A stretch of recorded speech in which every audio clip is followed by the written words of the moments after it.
반갑습니다. 한바닥 한국사입니다. 오늘 한바닥에 정리할 내용은 20강 몽골의 침입과 원간습기에 대해서 한바닥에 정리해 보도록 하겠습니다. 교과서상으로는 44쪽부터 45쪽에 해당되는 부분일 것이고 시기적으로는 13세기에서 14세기로 넘어가는 그러한 시기에 해당되겠습니다. 고려는 지배층의 변천 과정에 따라서 이해를 하면 매우 이해가 용이하다 이렇게 여러 차례 설명을 드렸습니다. 특히 고려는 시대를 구분할 때 1170년에 발생하였던 무신정변을 기준으로 해서 이 무신정변이 일어나고 나서 엄청난 사회적 변화가 일어나게 됩니다. 그에 따라서 이 무신정변 앞의 시기를 고려 정기라 칭하고 이 이후의 시기를 고려 후기다 일반적으로 이렇게 구분을 하고 있습니다. 그러면 이 무신이 집권했던 무신 집권기 이후부터를 일반적으로 고려 후기 이렇게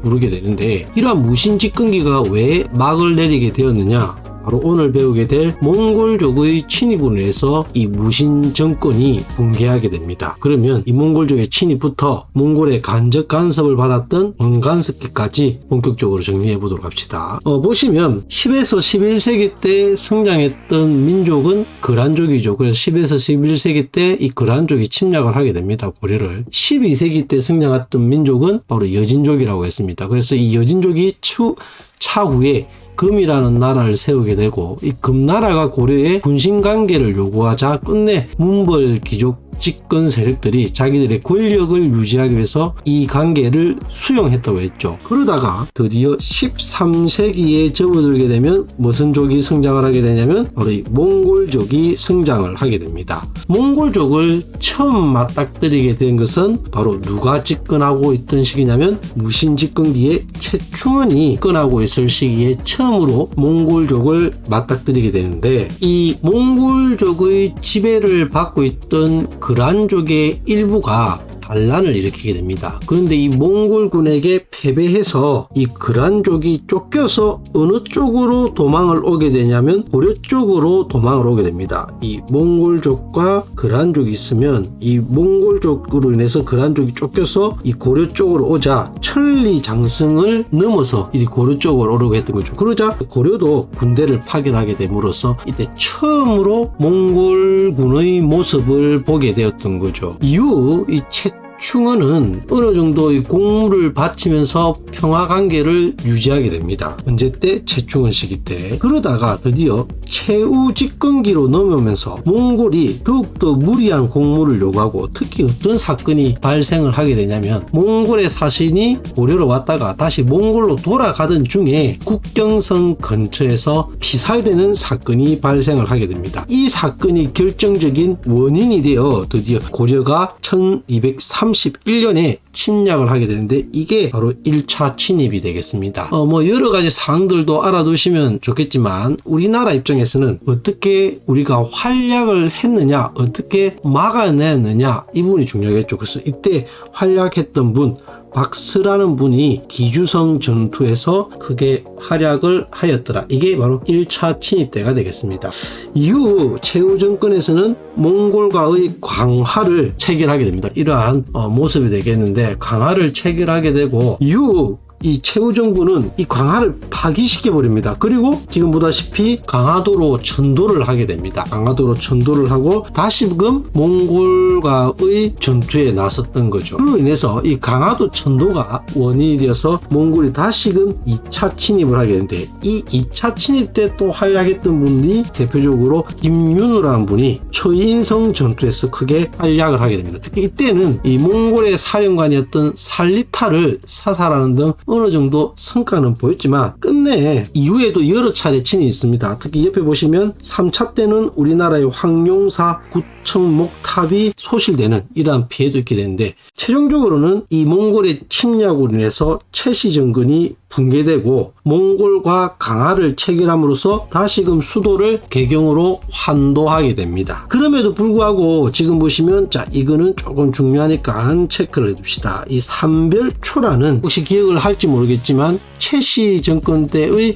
군사적 기반이 되었던 그러한 군사 기구가 되겠습니다. 이 삼별초가 끝까지 항쟁을 하면서 강화도, 진도, 제주도로 옮겨가면서 이 몽골에 저항을 했지만 끝내 이 몽골군과 나중에 고려 강군에 의해서 진압되고 말더라. 그래서 우리나라는 이제 어디로 넘어가게 되느냐, 바로 이 원간습기로 넘어가게 됩니다. 어디로 넘어갔다? 원간습기로 넘어가게 되죠. 직접적인 지배는 받지 않고 간접적인 지배를 받게 됩니다. 왜 원간습기라고 부르냐면 몽골이 나중에 중국식 국호를 사용하죠. 그게 바로 원이라는 국호를 사용하게 됨으로써 우리나라가 이제 원나라의 간접적 지배를 받게 되는데, 하지만 간접적 지배를 받는 만큼 여러 가지 피해를 입게 됩니다. 대표적인 피해 상황들 어떤 것들이 있었는지 사례를 통해서 조금 알아두시는 것이 좋을 것 같습니다. 첫 번째 보시면 일본 원정에 2차례 동원되게 됩니다. 특히 일본 원정을 위해서 이 몽골이 정동행성이라는 기구를 설치하게 됩니다. 이 정동행성이 뭐냐?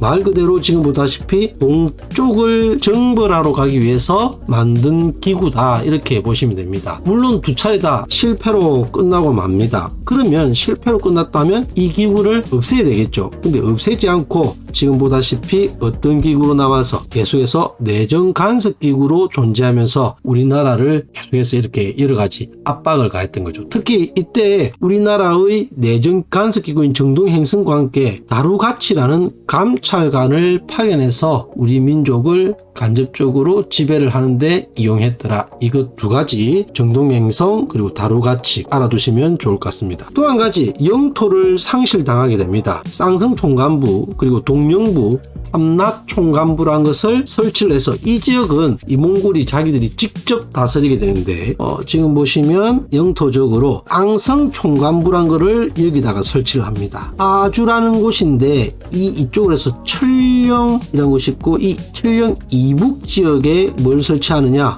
쌍성 총관부를 설치하게 되고, 그리고 허경, 오늘날의 평양이 되겠죠. 이 지역에다가 뭘 설치하냐면 동령부란 것을 설치합니다. 그래서 자비령 이북 지역을 자기들이 직접 다스리고, 또한 함나 총관부 어딘지 아시겠죠? 바로 제주도가 되겠습니다. 이 함나 총관부란 것을 설치해서 자기들이 직접 다스립니다. 근데 보면 여기 지역 동령부와 쌍성 총관부 같은 경우에는 국경선 지역이다 보니 자기들이 직접 통치했지만, 제주도는 왜 자기들이 직접 통치했느냐?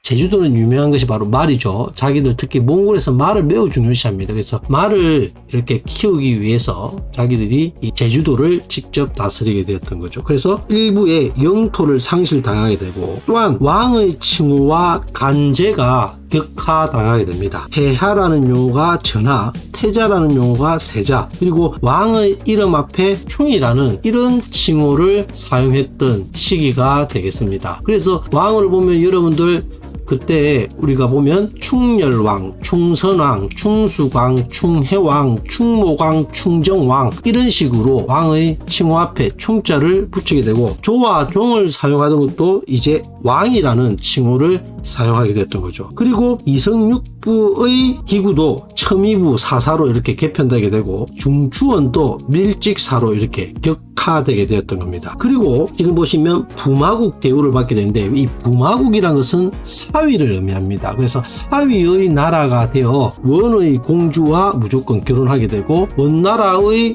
왕을 이제 장인 어른으로 이렇게 모시게 되었던 거죠. 아울러서 많은 공녀와 금, 은, 보화들을 수탈당하게 되고, 그 외에도 고려와 몽골 간의 이제 문물 교류가 활발해져서 고려에서는 몽골풍이 유행을 하게 됩니다. 그래서 변발이라든지 호복, 그러니까는 이 호복은 몽골의 옷을 말합니다. 그리고 족두리, 소주 이런 것들이 유행을 하게 되고, 몽골에서도 다시 고려의 문화가 전파되어서 고려의 만두라든지 떡 등이 이렇게 전파가 되어서 몽골에서도 커다란 인기를 끌었다, 이렇게 알아두시면 됩니다. 마지막으로 뭘 알아두셔야 되느냐, 바로 이 원간섭기 때 이 원나라에 빌붙어 가지고 성장한 세력이 있습니다. 그들을 우리는 뭐라 부르냐, 근문세족입니다. 다양한 세력들이 있습니다. 문벌 귀족에서 근문세족으로 변화된 세력도 있을 것이고, 이때 지금 보면 공녀라고 했죠. 공물로 바치는 여자입니다. 이 공물로 바친 여자 중에 일부 그 원나라의 높은 관직의 사람에게 잘 보여가지고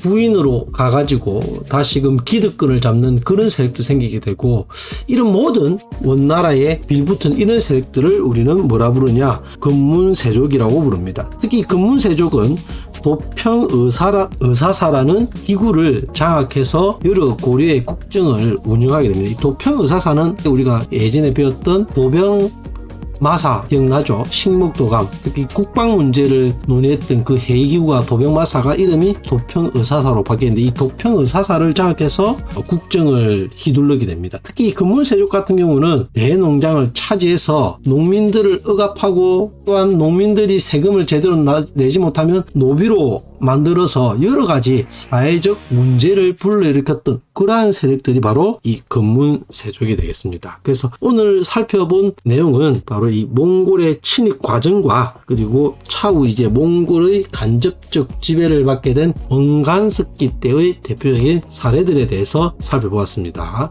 다들 수고하셨습니다.